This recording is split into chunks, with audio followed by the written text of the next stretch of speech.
You just came into ownership of a property you have no intention of living in, but you don't want to sell it either. So rather than let it sit and collect dust and maybe squatters, you figure, why not make some money on it? Let's rent it. But you have no idea where to start. Well, my company manages hundreds of rental properties, and I'm going to save you some time and share with you the 6 steps to becoming a successful accidental landlord.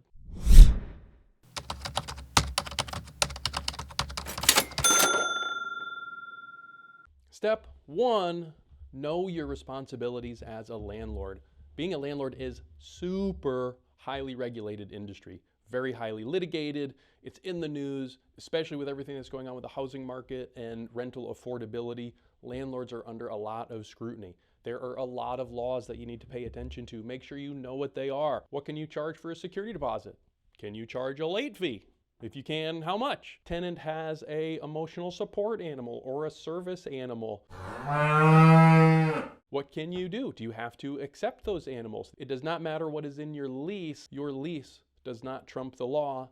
The law trumps your lease, so you have to know the law. Number 2, get your documents in order. Do this now. Don't wait until you find a tenant, because it takes a while and you need an attorney's help for this. The big one is obviously your lease. Don't just download one online. Big mistake. Your lease should be state specific and should be reviewed by an attorney who specializes in landlord-tenant law, not just your uncle who's a divorce attorney. You need somebody who specializes in this and who has done it before. You also should have some sort of housekeeping document, tenant handbook, something that just says expectations of living in that property. Maybe no broken down cars, no trampoline, no inflatable swimming pools. These are the kind of things that you may want to consider putting in a tenant handbook. You also may be required to have addendums like a no smoking addendum, lead paint addendum, mold addendum if there's been previous floods. This is very state specific, so you're going to want to talk to probably, again, your attorney about this. And last, you really need to talk to your insurance carrier. Your regular homeowner's insurance typically does not cover anything if you're renting out the property. You need a specific landlord policy. It's probably going to cost a little bit more, but not a ton more, but you need to make sure you do that so that you have coverage. Number 3, get your property ready. When you live in a house, I know my wife accuses me of this all the time. There are some things that just kind of need to be fixed, but they're not a big enough deal that they don't really bother you. You know, oh geez, that electrical outlet we never used behind the couch has been loose. The ceiling needs to be coming down in the bedroom. Well, when a tenant moves in, they're probably going to notice that, and maybe they're going to be using it and they're going to be calling you after they move in, and you're going to have to fix it. If the furnace requires that you kick it twice at the beginning of the season to get it to fire up, you need to just get it fixed. That broken down car that's in the weeds out back that's been there for 25 years since you bought the house, that's got to go. All of that stuff really needs to be addressed before a tenant moves in. Otherwise, a tenant's going to be asking you to fix them after they move in, which is a much bigger headache for either you or whoever's fixing it to have to work around a tenant rather than just getting it done now while you're there or while it's vacant.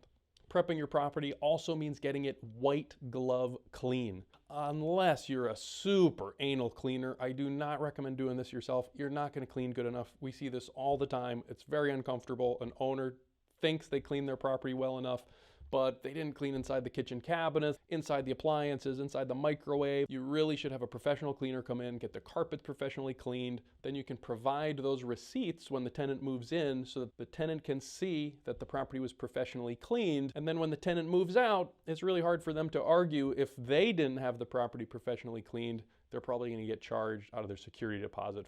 Number 4, have a team. Build your team now. Do not wait to find an HVAC guy when it's Christmas Eve at 8 p.m. and your tenants have no heat. Nobody's going to be your friend then. You really want to meet that guy way before you need him.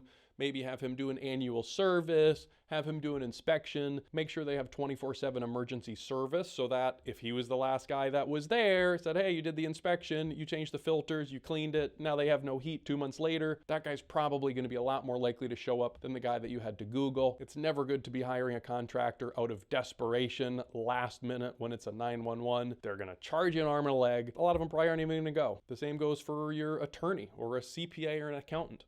You really want to get your team assembled well ahead of time before you need them so that they can set everything up for you. Step 5 is put your property on the market and find a great tenant. This is what separates terrible landlords from great ones. If you have the greatest property ever, but if you're lousy at finding a tenant, it's not going to work out. But if you are great at finding a tenant, you're going to be successful. Now, there are a ton of steps to this process alone: getting your property ready for showings, getting it cleaned, taking professional pictures, getting them listed, signing up with Zillow or Facebook, taking application, doing a bunch of showings, taking tenant applications, screening them, calling their landlords, verifying their employment, and once they clear all of those hurdles, giving them an approval and signing a lease, and then moving them in and taking their move-in funds, like their security deposit, first month's rent, or whatever is offered in your lease, and you move them in and start collecting rent. Step 6 is ongoing management. This is really when the actual landlording starts. You've got to figure out how you're going to collect rent, who's going to make the repairs, who's going to answer the phone, if you want to take a vacation. And then eventually they're going to want to move out. And once they do, you're going to start that process over again. If this all seems pretty overwhelming, as it can be, you may want to just consider hiring a property manager. This is what property managers do. If you just want to continue to own the property, maybe you're in the military and you're on deployment and you don't want to sell your house, you're hoping to come back to it someday, that's a good reason to rent it out. And your property manager will handle all that stuff for you and just send you a check every month.